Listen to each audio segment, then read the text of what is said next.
If you want a life most people never reach, you cannot keep giving it the effort most people give. You cannot dream at one level and work at another. If you want the life you keep dreaming about, then your work has to become worthy of that life. Your focus has to match the level of the goal. That is what it means to go all in. Not just talking like you want it. To go all in means the dream stops being something you visit when you feel good. It becomes the thing you build your life around. It is something you become obsessed with. And that is where the separation begins. Because most people want the result, but they still want to keep the life that prevents the result. They want the success, but not the obsession. They want to stand at the top of the mountain while still living like someone who refuses to climb. But life does not work like that. A serious dream will always expose average effort. It will expose how easily distraction pulls a man away from his goal, how quickly he gets tired, how little ownership he actually takes when the path gets hard. Because going all in is not just about wanting the dream badly. It is about becoming the kind of person who will do whatever it takes. At some point, a decision has to be made. One path is to go all in and give it everything you have. The other is to keep putting in average efforts and be satisfied with average results. The first path may sound reckless, but this is the mindset required for greatness. A man with this mindset is done treating his purpose like it is optional. He is done giving the dream leftover time. And that decision changes a man. It does not make the road easy, but it makes the road clear. Because when you are half in, there is no commitment and a lot of confusion. Anything can pull you away, like one bad day or one failure. But when you are all in, difficulty stops being a reason to quit. It becomes part of the price you already agreed to pay. Which is why a lot of successful people tend to be stubborn about the things they believe in. Not childish stubbornness, not refusing to learn, but real stubbornness. The kind that says, I may need to adjust the route, but I am not abandoning the destination.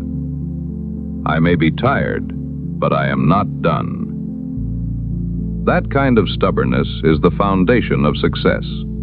Because most people do not lose because they were incapable. They lose because they quit too soon. They met the discomfort. They met the uncertainty. And they decided the dream was too expensive. But the truth is, if the dream is worth having, it will be expensive. It will cost time. It will cost comfort. It will cost old habits. And you have to decide whether the price is worth paying. Because not everyone wants the life required to reach the top. They want the image of it. They want the respect. They want the freedom. But they do not want the workload, the pressure, the boring repetition. It requires a level of obsession most people do not want. Partly because obsession is often misunderstood. It is not chaos. It is sustained focus. It is the ability to think about one thing longer than everyone else, to study it deeper, because complex problems do not open themselves to casual interest. They open to the man who stays, the man who studies, the man who repeats. That is how breakthroughs happen, not because the man was lucky, because he stayed with the problem long enough to see what others missed. The harder the problem, the more valuable the solution. And the more valuable the solution, the fewer people are willing to pay the price to find it. That is why difficulty is your moat. The discomfort you feel is often the reason most people will never do what you do. The long hours, the uncertainty, the moments where the work feels like a treadmill that never slows down. Those things are not only obstacles, they are protection. They protect the reward from average people. They filter out the ones who only like the idea. They separate the interested from the committed. And if you can learn to frame difficulty properly, it stops intimidating you the same way. Instead of saying, "This is hard, maybe I should stop," you start saying, "This is hard, and that is exactly why most people will not do it." That frame is powerful. Because the moment you understand that difficulty is part of the advantage, you stop resenting the hard part, and you start respecting it. You start seeing the painful season as the thing building the distance between you and everyone who keeps turning back. But obsession alone is not enough. You also need ownership, extreme ownership, no excuses. No pretending the problem is completely outside your control. If you really care enough, you think deeper. You learn faster. You adjust quicker. You take more responsibility than most people are willing to take. Even when something was not fully your fault, you still ask, what could I have done better? What did I miss? What system needs to change? That is what those who are fully committed do. They do not waste years protecting their pride when they could be improving their process. They are coachable. They are willing to learn. Because going all in does not mean you think you know everything. It means you are committed enough to become the person the goal requires. And sometimes that means being humbled. Sometimes it means admitting your current level is not enough. Sometimes it means letting go of the way you used to do things because the next level demands something different. That is maturity. Intensity without humility becomes destructive. Hunger without coachability becomes ego. But hunger with humility becomes dangerous. Because now you are not only working hard, you are improving while you work. You are becoming sharper, more disciplined, more prepared. But average people will not be. And the difference in mindset may cause some friction. Because average people see things differently, and this can become infectious if you are not careful. Because mediocre environments lower the temperature of your ambition. They make casual effort feel normal. They make small thinking feel safe. They make you feel extreme for caring deeply about the life you are trying to build. But when you get around the right people, something changes. Those who are committed to their goals raise your standard. They pull greatness out of you. They show you what another level of focus looks like. Great people love working with other great people because greatness creates energy. It sharpens the room. It makes the work feel more alive. It reminds you that you are not crazy for wanting more.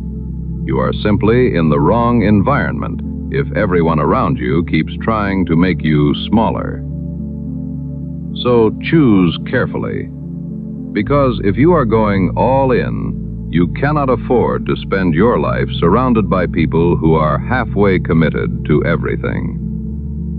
At some point, you need to surround yourself with the kind of people who understand the mission. People who hold a standard.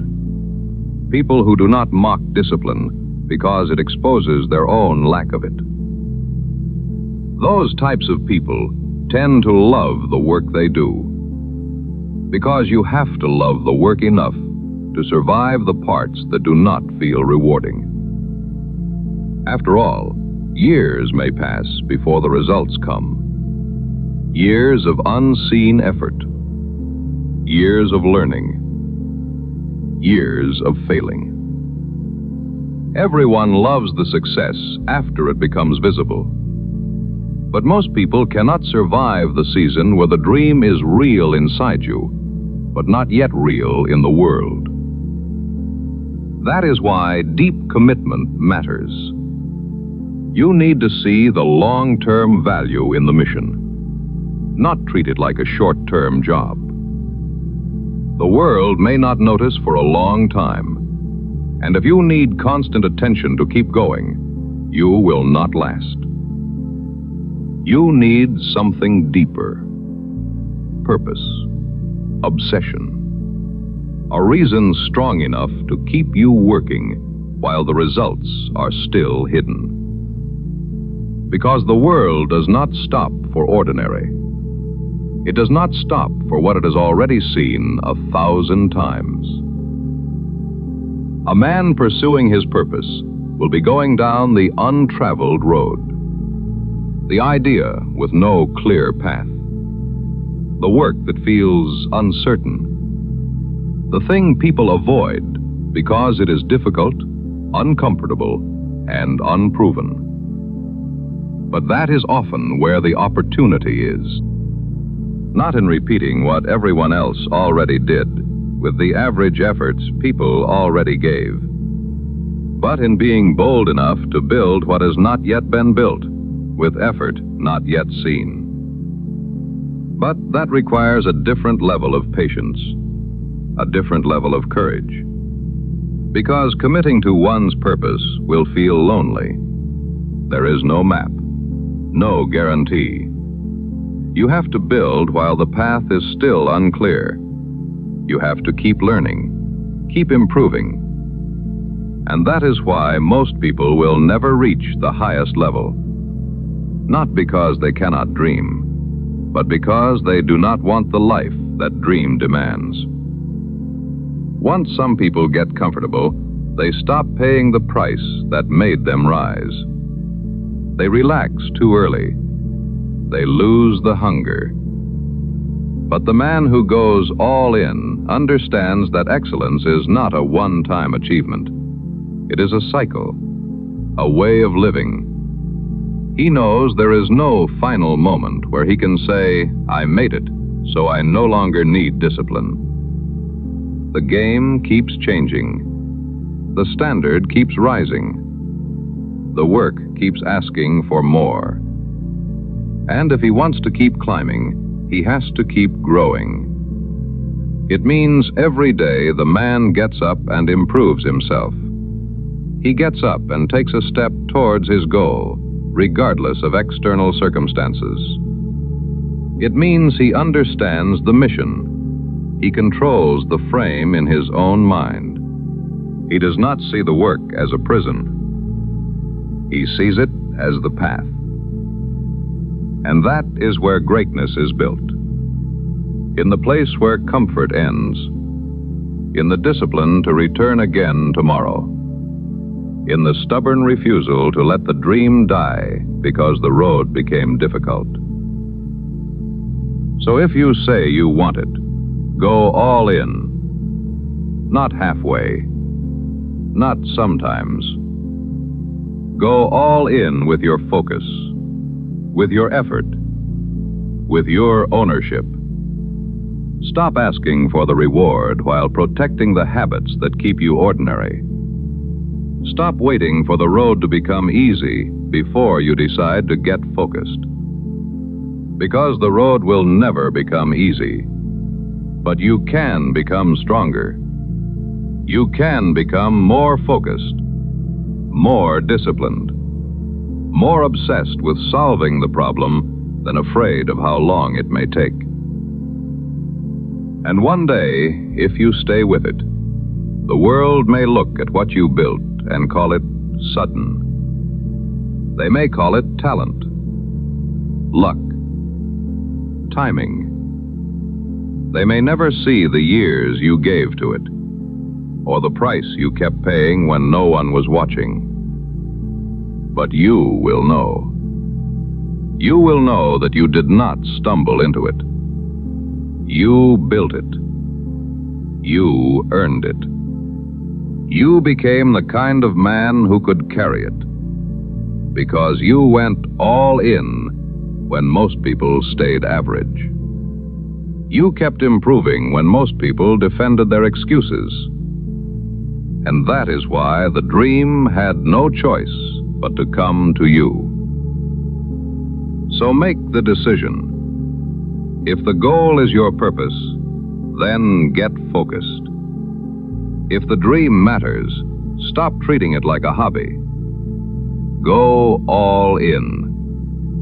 And let the man you become prove that it was worth the price.